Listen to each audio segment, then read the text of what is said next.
मुद्रा 3वें दीर्घ श्वास में ओंकार का उच्चारण।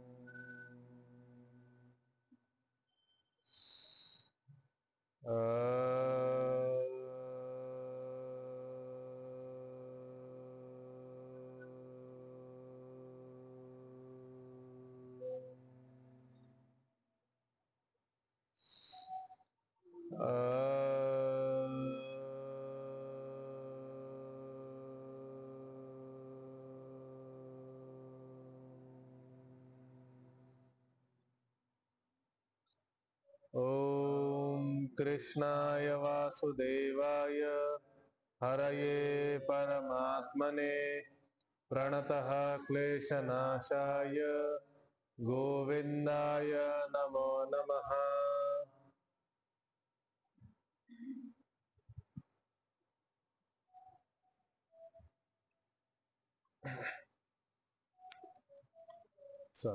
सुरुवातीपासून ओम श्री परमात्मने नमः।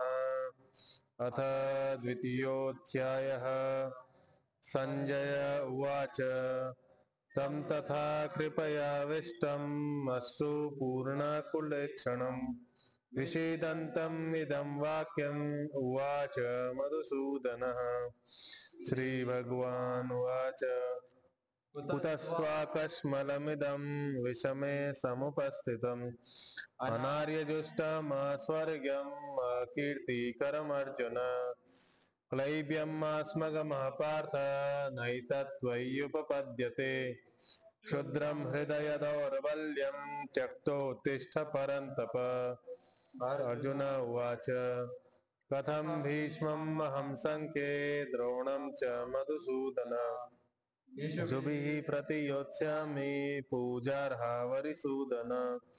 गुरून् हत्वा हि महानुभावान् श्रेयो भोक्तुं भैक्षमपीह लोके हत्वार्थकामास्तु गुरूनिहैव भुञ्जीय भोगान् रुधिरप्रदिग्धान् न चैतद्विद्मः कतरन्नो गरीयो यद्वा जयेम यदि वा नो जयेयुः। यानेव हत्वा न जिजीविषाम तेव स्थिताः प्रमुखे धातराष्ट्राः। कार्पण्यदोषोपहत स्वभावः पृच्छामि त्वां धर्मसम्मूढचेताः। यच्छ्रेयस्यान्निश्चितं ब्रूहि तन्मे शेषस्तेऽहं शाधि मां त्वां प्रपन्नम् न हि प्रपश्यामि ममापनुद्यात् यच्छोकमुच्छोषणमिन्द्रियाणाम् अवाप्य भूमावतपात्मवृद्धम् राज्यं सुराणामपि चाधिपत्यम्। संजय उवाच एवमुक्त्वा ऋषिकेशं गुडाकेशः परन्तप न योत्स्य इति गोविन्दम् उक्त्वा तूष्णीं बभूवः। तमुवाच ऋषिकेशः प्रहसन्निव भारत सेनयोरुभयोर्मध्ये विषीदन्तम् इदं वचः।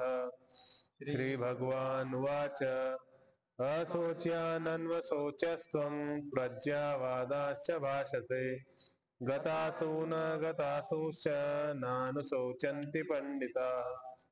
न त्वेवाहं जातु न त्वं नेमे जनाधिपाः न चैव न भविष्यामः सर्वे वयमतः परम्। देहिनोऽस्मिन् यथा देहे कौमारं यौवनं जरा तथा देहान्तरप्राप्तिर्धीरस्तत्र न मुह्यति। मात्रा स्पर्शास्तु कौन्तेय शीतोष्ण सुख दुःखदा आगमापायिनो नित्यास्तास्ति तिक्षस्व भारत। यं हि न व्यथयन्त्येते पुरुषं पुरुषर्षभ समसुख सुखं धीरं सौमृतत्वाय कल्पते।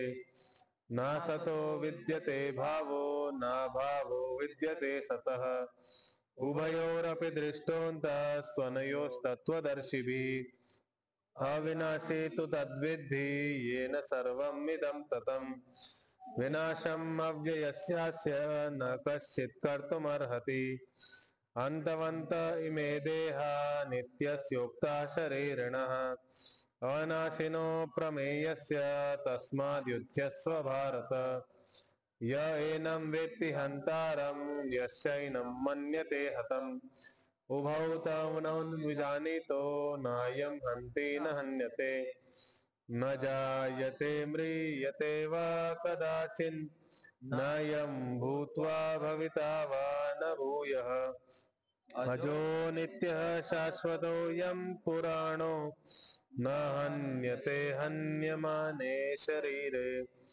वेदा विनाशिनं नित्यं य एनम् अजमव्ययम् कथं स पुरुषः पार्थ कं घातयति हन्तिकम् वासांसि जीर्णानि यथा विहाय नवानि गृह्णाति नरोपराणि तथा शरीराणि विहाय जीर्णान्यन्यानि संयाति नवानि देहि नैनं छिन्दन्ति शस्त्राणि नैनं दहति पाकः न चैनं क्लेदयन्त्यापो न शोषयति मारुतः अछेद्यो यमदाह्योऽयम् अक्लेद्यो शोष्य एव च नित्यः सर्वगतस्थाणुरचलोऽयं सनातनः अव्यक्तोऽयमचिन्त्योऽयम् अविकार्योऽयमुच्यते तस्मादेवं विदित्वैनं नानुशोचितुमर्हसि। चला 26वा श्लोक अतः चैनं नित्यजातं नित्यं वा मन्यसे मृतं तथापि त्वं महाबाहो नैवं शोचितुमर्हसि। हे बघा 25वा श्लोक मध्ये पण शोचितुमर्हसि आता 2-3दा येणार आहे की तुला शोक करणं योग्य नाहीये, कशासाठी शोक करतोय असं। अथ काहीतरी प्रारंभ करण्यासाठी, ठीक आहे, काहीतरी आरंभ करण्यासाठी। आणि अथाचा अर्थ आता इथं ह्या श्लोकामध्ये अथाचा अर्थ घेतलाय किंतु किंवा, किंवा जर तू असं मानत असेल किंवा तू जर तसं मानत असेल अशा टाईपचा अर्थ घेतलाय किंवा। अथ च एनम, च आणि एनम मध्ये संधी झाली, चैनम अथ चैनम, च आणि एनम। अथ च एनम, एनम म्हणजे आत्मा, सर्वनाम शब्द आहे, एनम म्हणजे आत्मा। अजून, अथ म्हणजे किंतु अजून, ही आत्माला जर काय समजतोय, नित्य जातम म्हणजे नित्य उत्पन्न होणारा आत्मा जर असं समजत असेल, किंवा नित्यम वा मन्यसे असं मानत असेल तू, मन्यसे म्हणजे मानत असेल, नित्यम वा मृतम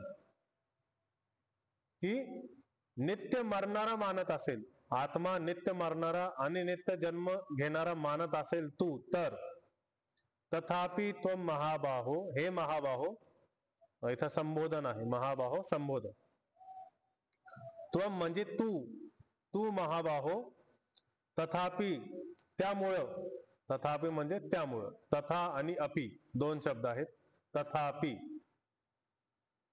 तर तथाचा अर्थ तर तसं असतं, तथा म्हणजे तसं, जसं तसं, तर तथा तसं असतं, पण इथं तथापि म्हणजे त्यामुळं घेतलंय आपण, त्यामुळं ही तू महाबाहो नैवम शोचितुम अर्हसी।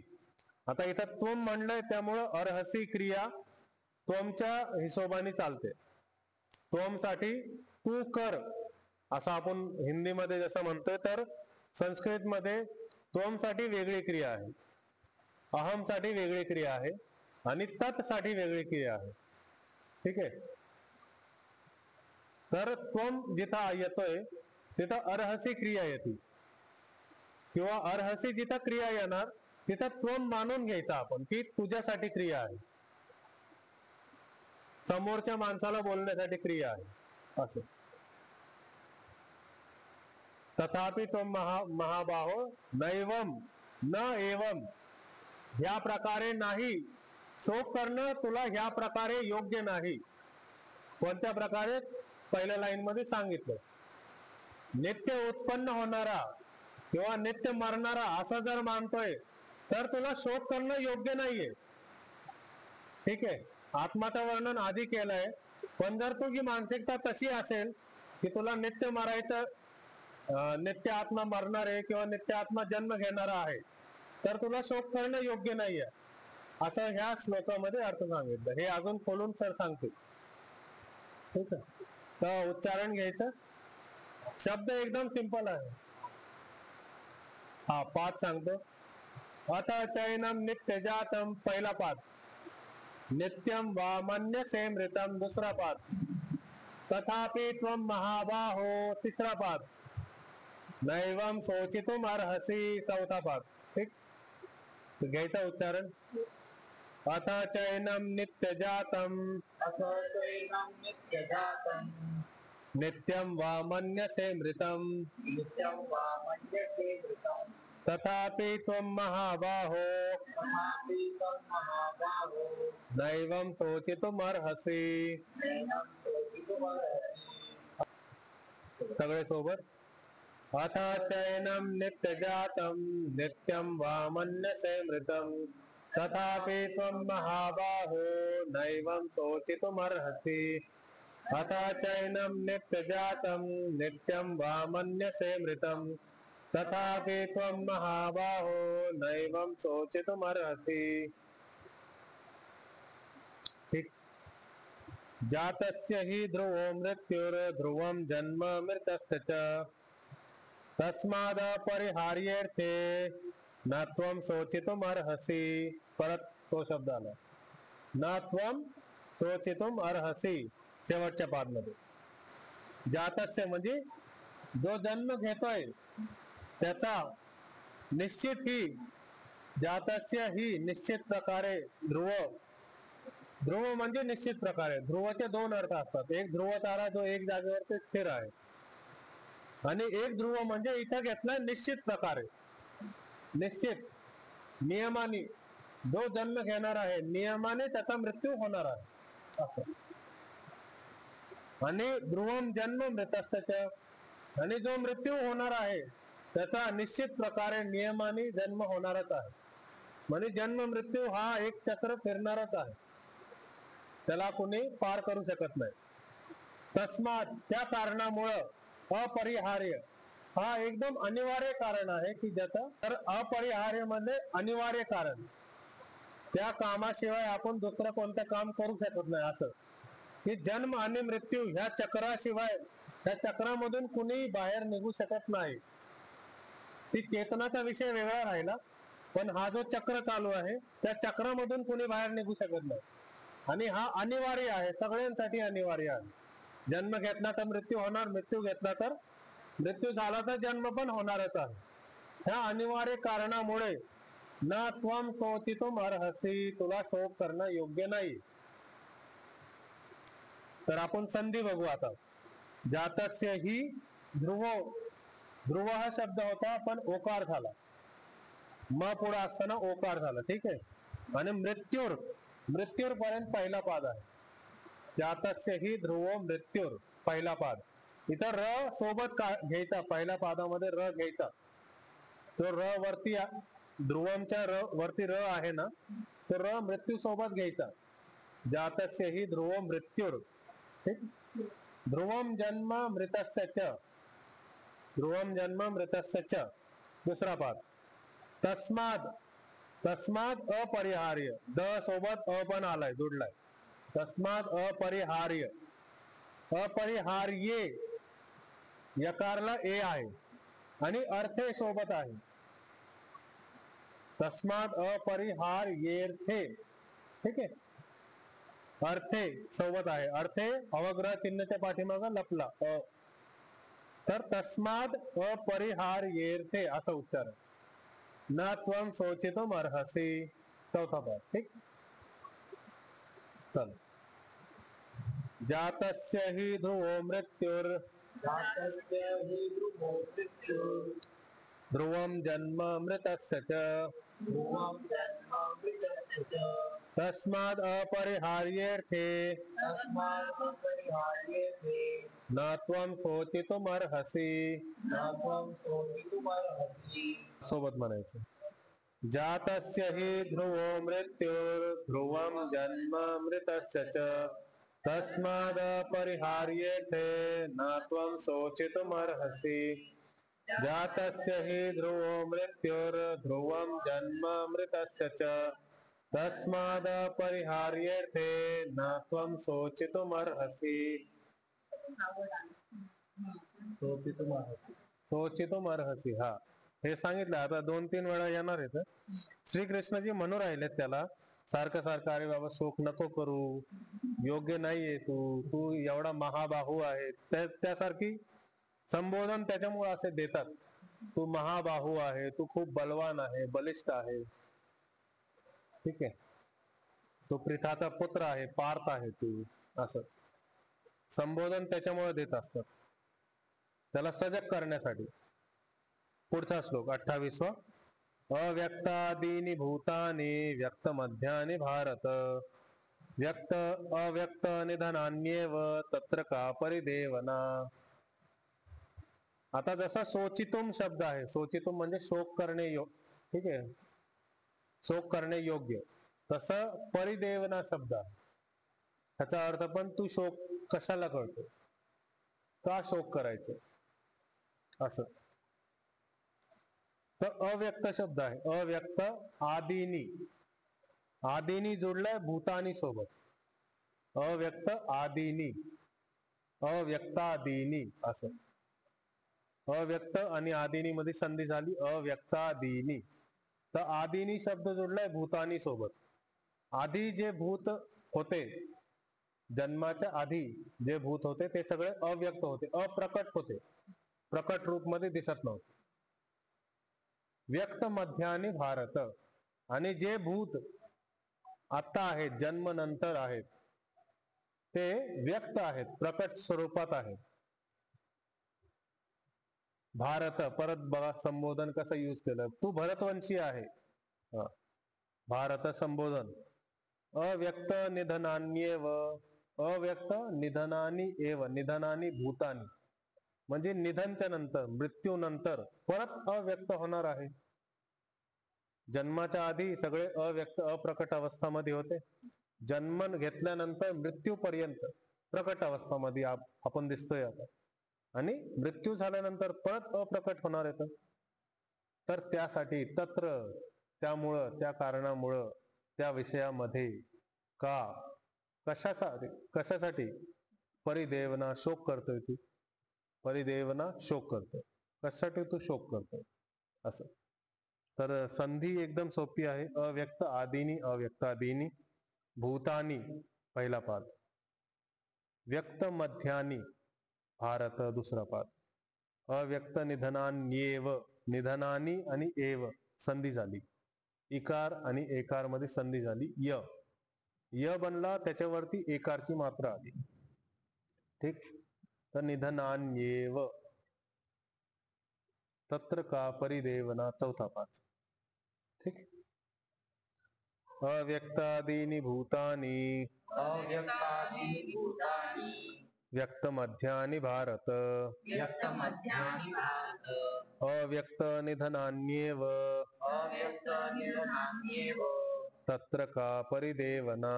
तत्र का परिदेवना. सगळे सोबत. अव्यक्तादीनि भूतानि व्यक्त मध्यानि भारत, अव्यक्त निधनान्येव तत्र का परिदेवना.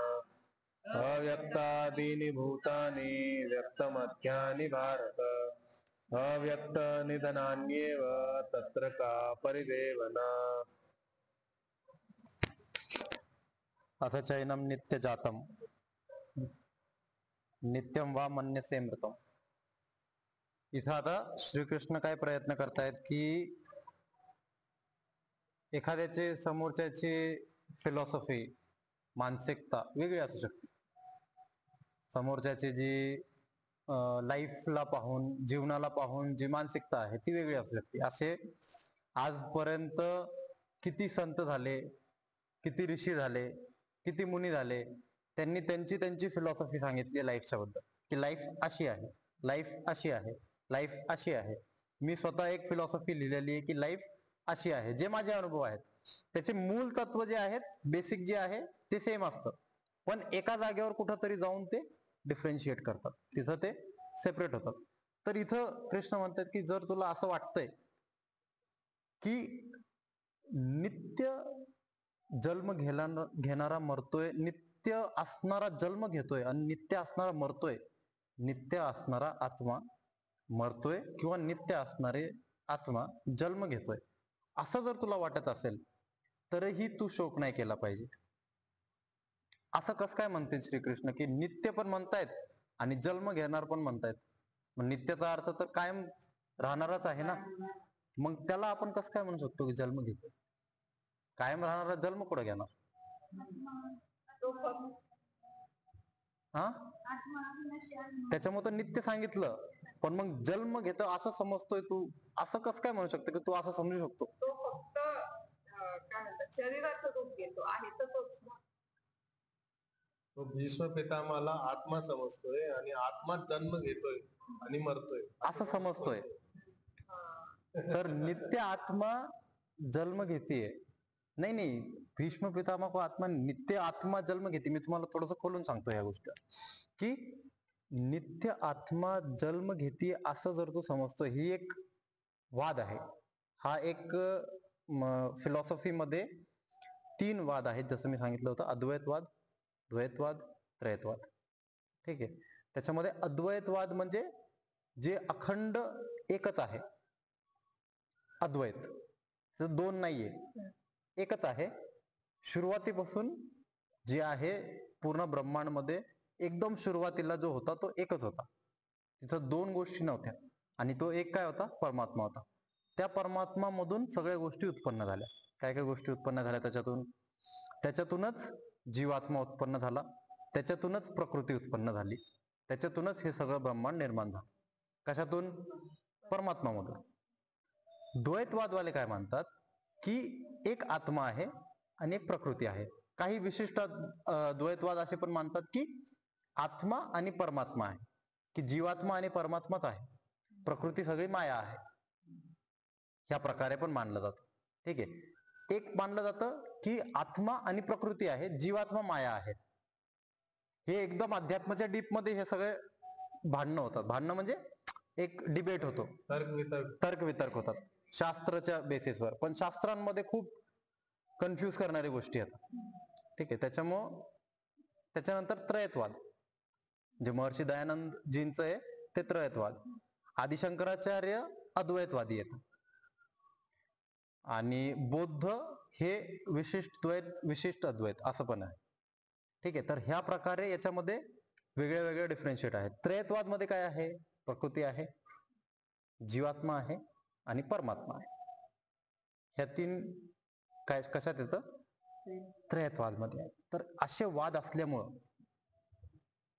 जीवात्माला जर आत्मा मानलं तर तो जन्म पण घेतोय आणि मरतोय पण. पण ह्या प्रकारे जर तू समजतोय आत्माला नित्य आत्मा जन्म घेणारी आणि मरणारी असं जर तू समजतोय, तरी तुला शोक नाही करायला पाहिजे. का नाही करायला पाहिजे? की तुला माहित आहे ना की जन्म घेतलाय तर मरणार आहे, तर मग तू मरायचा का शोक करतोय? आता इथं श्रीकृष्ण काय करतात, त्याचा जो नजरिया आहे, त्याचा जो दृष्टिकोन आहे, त्या दृष्टिकोनला बदलून यांना जे करून घ्यायचंय त्याच्याकडून ते करून घेतायत. कसं करून घेतायत? उदाहरणासाठी तुम्हाला काहीतरी आजार झालाय आणि तुम्ही म्हणताय की मला घरातून बाहेर पडायचं नाहीये, मला घराच्या घरी नीट करा. ठीक आहे. तर तुमचा आजार सगळा मी ऐकून घेतला, तुम्हाला काय प्रॉब्लेम आहे मी सगळं ऐकून घेतलं. सगळं ऐकल्यानंतर मी तुम्हाला एक स्थान सांगितलं, वाराणसी समजा किंवा हरिद्वार समजा. त्या वाराणसीच्या हरिद्वारचे मी तुम्हाला सगळे एक एक गोष्ट सांगितली की ती कसं निर्माण झाली वाराणसी, तिथं काय काय होतं, तिथले ट्रेट सांगितले, तिथले सगळे कॅरेक्टरिस्टिक सांगितले तुम्हाला की वाराणसी कशी आहे, वाराणसीमध्ये काय काय होतं, वाराणसीला कसं आपण पाहतो, वाराणसीमध्ये गेल्यानंतर आपल्या शरीरामध्ये काय काय होतं. ह्या सगळ्या गोष्टी मी तुम्हाला तिथं सांगितल्या. हे सांगितल्यानंतर आता मी तुम्हाला हे विचारणार का की तुम्ही वाराणसीला जा का नाही जाणार. आता तुम्ही वाराणसीला जाणार का नाही जाणार तुमच्या शरीराची व्याधी नीट करण्यासाठी? नाही, मी डायरेक्ट तुम्हाला असं म्हणणार की ह्या महिन्यात जायचं का पुढच्या महिन्यात. मग कृष्ण इथं काय करतात अर्जुनासोबत की तुला युद्ध करायचंय हे तर 100%. मग तू आत्माला नित्य समज, नाहीतर अनित्य समज. नित्य समजून मरणारा समज किंवा नित्य समजून न मरणारा समज, कोणत्याही प्रकारे समज. तुला तुझं डिप्रेशन नीट करायचंय, तुला तुझं प्रश्नाचे उत्तर पाहिजेत ना, तर तुला युद्ध करावं लागेल. तुला धर्माचं पालन करायचंय, तुला युद्ध करावं लागेल. तू धर्माचं खंडन नाही करत आहे युद्ध नाही करून आणि दुसऱ्यांना मारून, तर त्याचं तसे पण मरणार येतं, असे पण मरणार आहेत. तर ही गोष्ट समज इथं असं सांगितलं. ठीक आहे. त्यानंतर परसेप्शन, दृष्टिकोनच्या विषयी जेव्हा आपण समजतो, तर मी इथं नियम तर सांगतायत श्रीकृष्ण सगळ्या गोष्टींचे, तत्वांचे नियम असतात. ठीक आहे. आणि त्या तत्वांचे नियम असून त्याच्या पाठीमागं एक अनुभव असतो आणि त्या अनुभवाच्या द्वारे वेगळा वेगळा माणूस त्याला वेगळ्या वेगळ्या दृष्टीने पाहतो. ठीक आहे. आता इथं तत्वाच्या विषयी सांगितलं की आत्मा तत्व जे आहे ते तत्व काय आहे, कसं कसं काम करतं, काय त्याचे कॅरेक्टर्स आहे. पण याच्याविषयी जर तुझा अनुभव काहीतरी वेगळा आहे तर तिथं पण तू युद्धच केलं पाहिजे हेच मानायचं. जरी तुझं एक उदाहरणसाठी समजून घ्या, जसं मी शरीराच्या विषयी सांगतो. तुम्ही बिल्डिंगवर गेल्यानंतर तुम्ही तिथून उडी मारली तर तुम्ही खाली पडता, हे नियम आहे. खाली पडले तर जमिनीसोबत संपर्क होणार, नियम आहे. किंवा कोणत्या पण गोष्टीसोबत संपर्क होणार, संपर्क झाला तर हाडं तुटणार, शरीर ढासाळणार किंवा जे काय होणार मृत्यू होणार. ठीक आहे. हे सगळं नियम आहे, नियमबद्ध आहे. आता हे सगळं ऐकल्यानंतर जर तुम्ही मला प्रश्न करताय की मग काय आम्ही वर चढायचंच नाही का, मग काय आम्ही वर चढायचंच नाही का, मग काय आम्ही कधी उडायचा असा प्रयत्न करायचाच नाही का, असं करतात लोक. काय करतात, आता ज्यावेळेस आपण शरीराच्या विषयी बोलतो, आता शरीराच्या विषयी मी सांगितलं की एक सर्क्युलेटरी मोशन मध्ये शरीराचं रुटीन चाललं पाहिजे. तुम्ही एक टायमाला झोपले पाहिजे, तुम्ही एक टायमाला जेवले पाहिजे, तुम्ही एक टायमाला उठले पाहिजे, तुम्ही एक टायमाला तुमचे जे मेन दिनचर्याचे काम आहेत ते केले पाहिजे. लोकांचे असे फिलॉसॉफी असते की सर मग आम्ही पैसा कमवायचा नाही का, एन्जॉय करायचं, मग आम्ही एन्जॉय नाही करायचं का, आम्ही लाईफ एन्जॉय नाही करायची का, आम्ही फिरायला नाही जायचं का, मग ते गोष्ट पण बरोबर आहे, ती दृष्टिकोन पण बरोबर आहे. पण मग तिथं तुम्ही महत्व कोणत्या गोष्टीला देताय, तिथं तुम्हाला बॅलन्स करता येतोय का. मग इथं बॅलन्स करणं शिकवताय. बॅलन्स काय करायचंय की धर्म अधर्म बॅलन्स करायचंय, मृत्यू आणि जन्म बॅलन्स करायचंय. ह्या गोष्टींना बॅलन्स करायचंय आपल्याला, आणि बॅलन्स केलं तरच आपण पुढे याच्यामध्ये काम करू शकतो. आता वेगळ्या वेगळ्या फिलॉसॉफीज आहेत. जसं 1-3 तर हे सांगितले मी तुम्हाला, हे सगळे वैदिक आहेत, वेद आणि शास्त्राच्या हिशोबाने. याच्या व्यतिरिक्त पाश्चात्य आहे, चार्वाक आहे, बौद्ध आहे.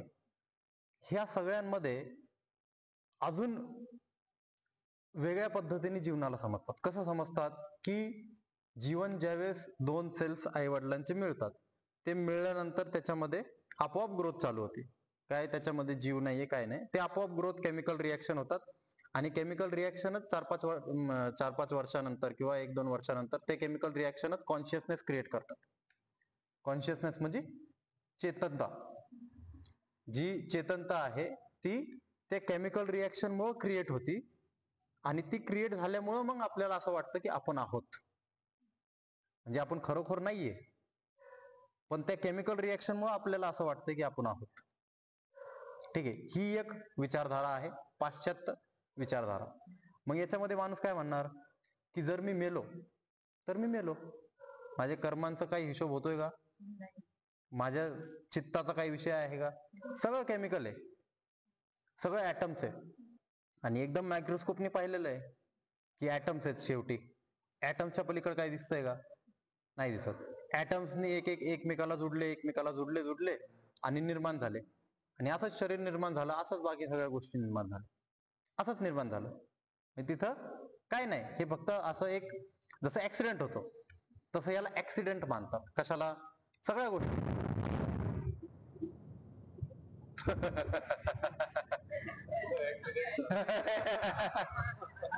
आव्हानांचा ऍक्सिडेंट झाला. तर त्याला ऍक्सिडेंट मानतात. तुम्ही उत्पन्न झाले, ऍक्सिडेंट आहे. मी उत्पन्न झालो, ऍक्सिडेंट आहे. ऍक्सिडेंट आहे, मेलो, ऍक्सिडेंट आहे. त्याचं काय परत जन्म होणार का? नाही होणार. ही एक मानसिकता आहे आणि ह्या मानसिकतामध्ये आज लोक गुंतलेले आहेत.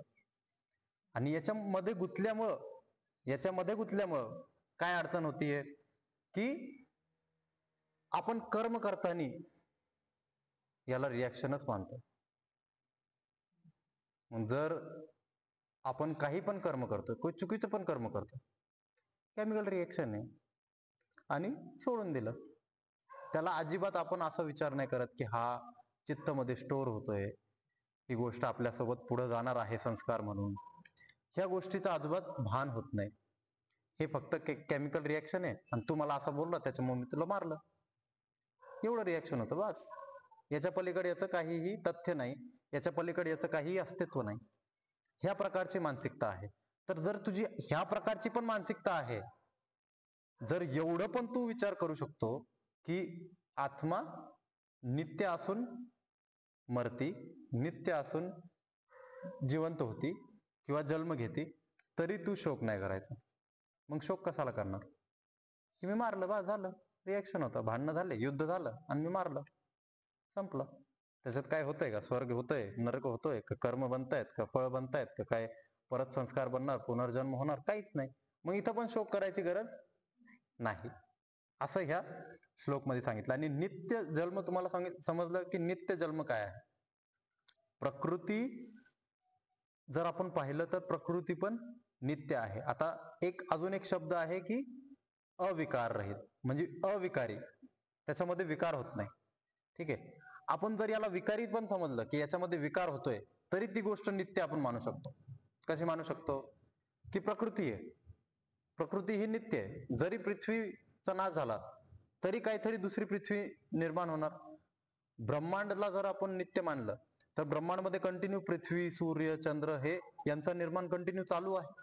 आणि कंटिन्यू चालू असल्यामुळं हे नित्य आहेत. पण नित्य असून यांच्यामध्ये विकार होतोय. विकार म्हणजे काय होतं? बदलाव होतोय, चेंजेस होतात. एक मधून दुसऱ्यामध्ये कन्वर्ट होतंय. पृथ्वी आधी अग्नीचा गोळा होता, त्याच्यानंतर ते थंड झाल्यानंतर जल उत्पन्न झालं, मग अजून थंड झाली तर पृथ्वी उत्पन्न झाली, अजून थंड झालं तर त्याचा पृथ्वीचा एक गोळा जंबूद्वीप तयार झाला, मग तो द्वीप तुटला तर त्याच्यामध्ये झाडं आले, जनावरं आले. ह्या सगळ्या गोष्टी कशातून विकार तयार झाला? पृथ्वीच्या अग्नीच्या गोळ्यामधून तो विकार तयार झाला. पण आपण काय म्हणतो की हे नित्य आहे, नित्य असून विकारी आहे. असंच आत्म्याच्या बाबतीत पण जीवात्मा जेव्हा आपण कन्सिडर करतो आत्म्याच्या बाबतीत, तर जीवात्मामध्ये विकार होतात. कारण की चित्तामध्ये फरक होतोय. जीवात्मा म्हणजे काय?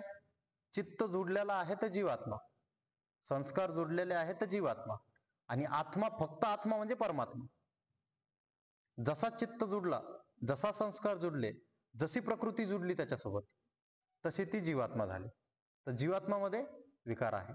तर इथं डिफरन्शिएट करताना की जीवात्मा, काल मी सांगितलं की आत्मा दोन प्रकारचे, जीवात्मा आणि आत्मा.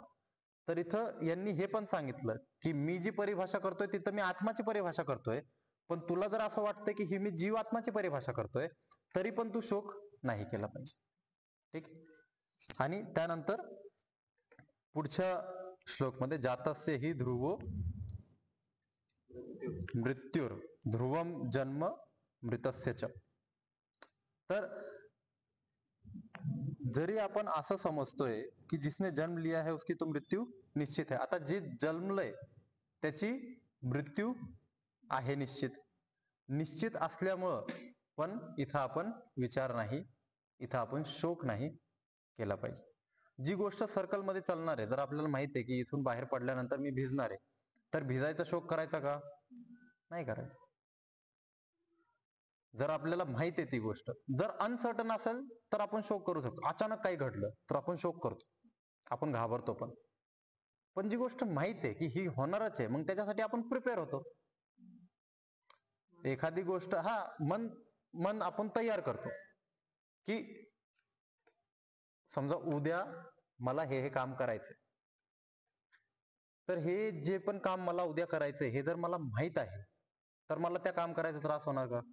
नाही होणार. पण उद्या मी उठलो, माझं रुटीन चालू आहे आणि मध्येच मम्मीने सांगितलं जा गाडी धु, जा भांडे घास, जा कपडे धु, लगेच जर मध्येच पप्पानी किंवा मम्मीने काम सांगितलं तर मला लगेच हे होईल.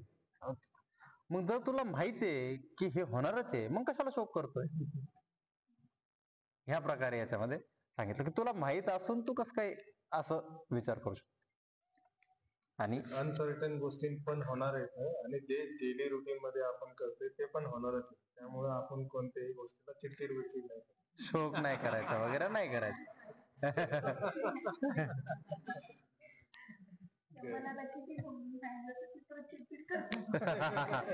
त्याच्यामुळे तयारी ही गरजेची आहे.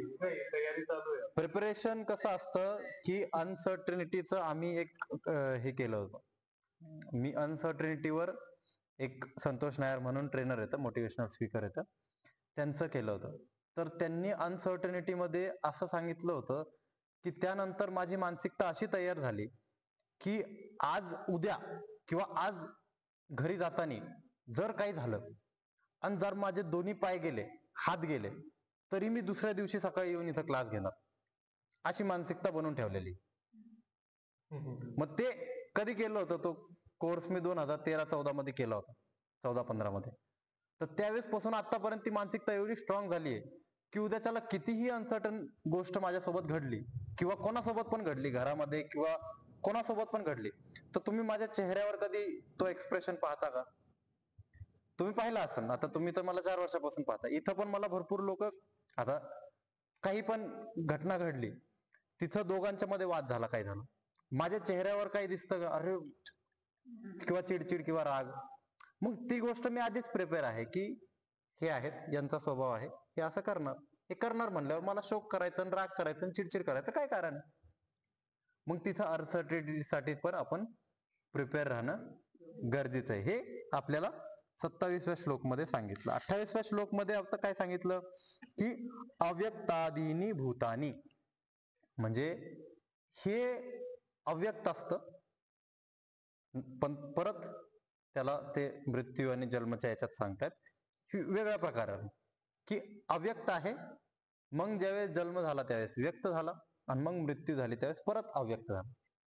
उदाहरणार्थ जसं आपण वायूचं उदाहरण घेतलं होतं. एक वायूचा असा भवंडर आला आला आला आला आला त्याने त्याच्यासोबत माती घेतली, दगड घेतले, झाडं घेतले, गाडी घेतली, सगळ्या गोष्टी, घरवर सगळं घेतलं आणि एक शरीर निर्माण केलं. शरीर निर्माण केलं, हे आता हे शरीर व्यक्त झालंय. त्याच्या आधी हे गोष्टी होत्या नव्हत्या का? होते हे गोष्टी. हे शरीर आहे, रक्ताचे जे तत्व येतं, ते रक्ताचे तत्व आधी नाही का शरीराच्या, नंतर नाही का? हाय. शरीर जळाल्यानंतर शरीराचे जे जे तत्व आहेत ते संपले का, झिरो झाले का? नाही, ते अव्यक्त झाले, म्हणजे दिसत नाहीयेत. ते दिसत नाहीयेत पण ते आहेत. तसंच आत्म्याच्या बाबतीत पण तो अव्यक्त झाला, म्हणजे तो दिसत नाहीये पण ते चित्त, संस्कार, आत्मा आहे, ते दिसत नाहीये. जसं शरीराला जाळवलं तर शरीराला जाळवल्यानंतर हाड जसे आधी होते तसे दिसत नाहीये, पण हाडांचा मूळ स्वरूप जो आहे तो आहे, त्याला अस्थी म्हणतो आपण, ते आहे. मांस जळून गेला पण त्याचे जे तत्व होते, प्रोटीन्स, अमायनो ऍसिड्स, जे बेसिक तत्व होते ते तत्व आहेच. चित्त दिसत नाहीये पण तरी आत्म्यासोबत जोडलेला आहेच. कोणतीही गोष्ट असो, ही त्या भवंडर मध्ये, त्या वायूच्या भवंडर मध्ये जर मी त्याला कापलं, त्याला चिरलं आणि त्याला सगळं तोडून टाकलं, तर तो व्यक्त होता त्यावेळेस शरीर असं दिसत होतं. ज्यावेळेस मी त्याला कापलं, चिरलं, तोडून टाकलं, सगळं त्याला सेपरेट केलं, त्यावेळेस त्याच्यातल्या गोष्टी सगळ्या संपल्या का? झाडं संपले का? नाही, झाडं आहेच, पण फक्त त्याच्यातून सेपरेट झाले. त्याच्यासोबत तो बॉन्ड होता, तो बॉन्ड सेपरेट झाला, पण मूळ स्वरूपामध्ये ते सगळ्या गोष्टी आहेत. मूळ स्वरूपामध्ये असले तर त्याला काय म्हणतो आपण? अव्यक्त आहे. आणि ज्यावेळेस ह्या सगळ्या गोष्टी मिळून एक गोष्ट निर्माण होती तर आपण काय म्हणतो? त्याला व्यक्त आहे, असं. ठीक आहे. तर ह्या प्रकारे याच्यामध्ये व्यक्त आधी अव्यक्त असतं, मग व्यक्त होतं, मध्यमध्ये व्यक्त होतं, आणि परत मेल्यानंतर अव्यक्त होतं. जसं आपण वायूच्या विषयी समजलं तसंच शरीराच्या विषयी समजलं. अव्यक्त शरीर काय आहे? नाही, अव्यक्त शरीर म्हणजे काय? अव्यक्त शरीर म्हणजे काय? आत्मा, चित्त, संस्कार हे अव्यक्त शरीर आहे. दिसतंय का हे शरीर? नाही सर. तर याला काय म्हणणार आपण? अव्यक्त शरीर. अव्यक्त शरीर याला म्हणलं तर शरीराच्या बाबतीत अव्यक्त काय आहे? आई वडिलांचे 2 सेल्स हे त्यांच्या सोबतच आहेत, अजून ते सोबत आले नाही, तर हे अव्यक्त आहे. सोबत आल्यानंतर ते व्यक्त झाले, मग आपण त्याला प्रेग्नेन्सी म्हणतो. व्यक्त झाल्यानंतर प्रेग्नेन्सी, आणि मग ते शरीर हळूहळू मोठं होतं. तर ते व्यक्त होऊन मग ते मल्टिप्लाय होतं, मग ते सगळं व्यक्त मध्येच आलं. आणि परत मेल्यानंतर हे मध्य भाग आहे. प्रेग्नेन्सी पासून आत्मा आतमध्ये आल्यानंतर त्याची कॉन्शियसनेस व्यक्त झाली, ती शरीर व्यक्त, ते आत्मा, ते जीवात्मा व्यक्त झाला. व्यक्त झाल्यानंतर आता मेला, मेल्यानंतर परत काय झालं? अव्यक्त झालं. जे पण शरीर होतं ते पंचतत्व मध्ये मिळून गेलं, जी आत्मा होती ती चित्त आणि संस्कारासोबत दुसऱ्या शरीरामध्ये प्रवेश केलं. तर ह्या प्रकारे याच्यामध्ये तिन्ही याच्यात फिलॉसॉफीच्या विषयी, की वेगळ्या वेगळ्या दृष्टिकोनला पण पाहून आपण कसं आपल्याच मार्गाला महत्व देणं गरजेचं आहे.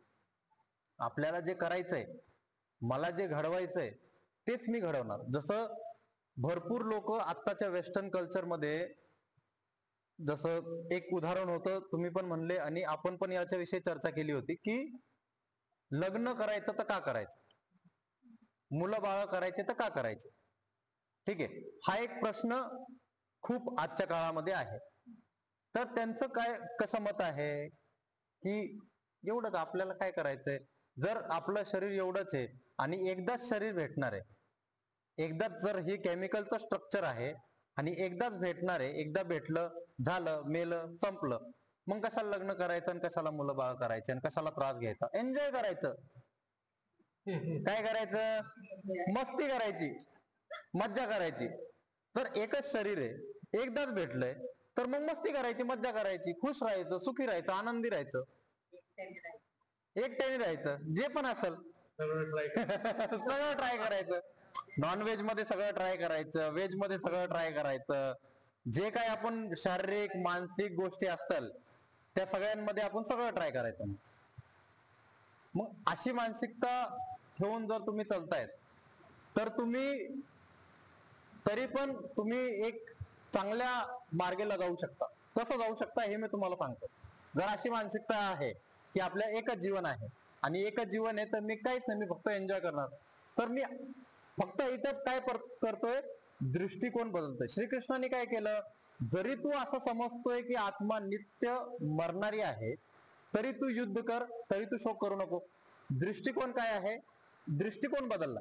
आता मी तुम्हाला हीच मूळ तत्व, तुमची जी फिलॉसॉफी आहे लाईफच्या विषयी, की एकच जीवन आहे, आपण एन्जॉय करायला पाहिजे, मस्ती मारायला पाहिजे, सगळ्यांचं एकदम मस्त राहायला पाहिजे, हीच मानसिकता, ह्याच फिलॉसॉफीला मी दुसरी मानसिकता देतो. एकच जीवन आहे, मान्य आहे. केमिकल रिॲक्शन आहे, मान्य आहे. एन्जॉय केलं पाहिजे, मान्य आहे. तर आपल्यासारखे पण बाकी लोक आहेत ना, त्यांचं पण एकच जीवन आहे. मग आईचं एकच जीवन आहे, मग आईला सुखी नको ठेवायला का? बापाचं एकच जीवन आहे, बापाला सुखी नको ठेवायला का? माझं तुमच्यासोबत काही शारीरिक संबंध नाही, माझ्या तुमच्यासोबत काही ब्लड रिलेशन नाही, माझे तुमच्यासोबत काही कोणत्याही प्रकारचं नातं नाहीये, गुरु शिष्याचं नातं आहे आपलं, तरी मी तुमच्यासाठी, एकच जीवन आहे तर मी तुमच्यासाठी काम का नाही केलं पाहिजे? मी तुमच्या आजारांचं एकच जीवन आहे आणि तुम्हाला एवढा त्रास होतोय, तर मी तुमचा त्रास दूर का नाही केला पाहिजे? मानसिकता बदलली. काय केलं? फक्त मानसिकता बदलली. जर एकच जीवन आहे तर मी एक नवीन जीवन देऊन एक नवीन जीवाला त्याला चांगलं एन्जॉय करायला का नाही उत्पन्न करायला पाहिजे? हा, मग इथं फक्त काय केलं? दृष्टी बदलली. फिलॉसॉफी जे मूळ तत्व आहेत ते तेच येतं. फक्त श्रीकृष्णाने काय केलं की मला जे तुझ्याकडून करून घ्यायचंय ते मी कसंही करून घेणार. मग तुझी दृष्टी मी कशीही बदलणार. मग तू कोणतीही फिलॉसॉफी माझ्या समोर आण. मग याच्या पुढं जे अर्जुन प्रश्न विचारतात ते वैदिक फिलॉसॉफीच्या अनुसारच विचारतात. चारवाकचं काय म्हणणं आहे? चारवाकचं काय म्हणणं आहे? ऋणम यावत जीवेत सुखम जीवेत ऋणम कृत्वा कृत्वा ऋतम पिबेत. म्हणजे जब तक जी रहे हो सुख से जियो और उधार लेकर के घी पियो. म्हणजे तुम्ही लोन घेऊन एन्जॉय करा, पण जवळ आहेत तवर चांगलं एन्जॉय करा, असं चारवाकचं म्हणणं.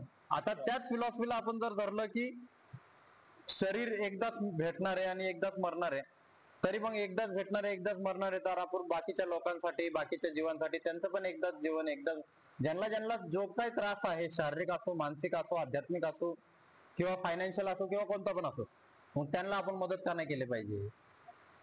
त्यांना आपण सपोर्ट का नाही केला?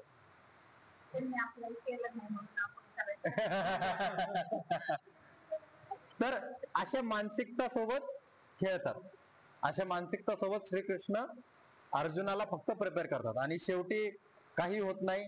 जो तो सुरुवातीला म्हणला होता की भीष्म पितामहाला द्रोणाचार्याला मारून मला शोक होणार आहे, तेच झालं शेवटी. एवढं सगळं ज्ञान देऊन पण काय झालं? शोकच झाला. एवढं सगळं ज्ञान देऊन पण कुठे गेला? स्वर्गासाठीच गेला. मोक्षासाठी प्रयत्न केला का? नाही. तर ज्ञान हे एकदा सांगितल्याने उतरणार का? नाही. त्याची प्रॅक्टिस लागणार. श्रीकृष्णाने हे सगळं 700-800 श्लोक हे काही तासामध्ये सांगितले असतील. आपण हे 1.5 वर्षामध्ये करतोय. तर 1.5 वर्षामध्ये केल्यामुळं आपल्याला याचं परिवर्तन 1.5 वर्षानंतर दिसेल की आपल्या शरीरामध्ये, आपल्या वागण्यामध्ये, आपल्या बोलण्यामध्ये याचं काय परिवर्तन होतं. 100% तर नाही होणार जसं श्रीकृष्णाने सांगितलं तसं. 1.5 वर्षानंतर आपल्याला असं वाटेल की आपण एकदम श्रीकृष्णाने जसं सांगितलं तसं त्यांना तसं नाही होणार, पण काहीतरी बदल पॉझिटिव्ह वे मध्ये घडेल. ठीक आहे, चाल शांतीपाठ घेऊ. कंबर पाठ मान सरळ, हातांची मुद्रा, दीर्घ श्वास भरून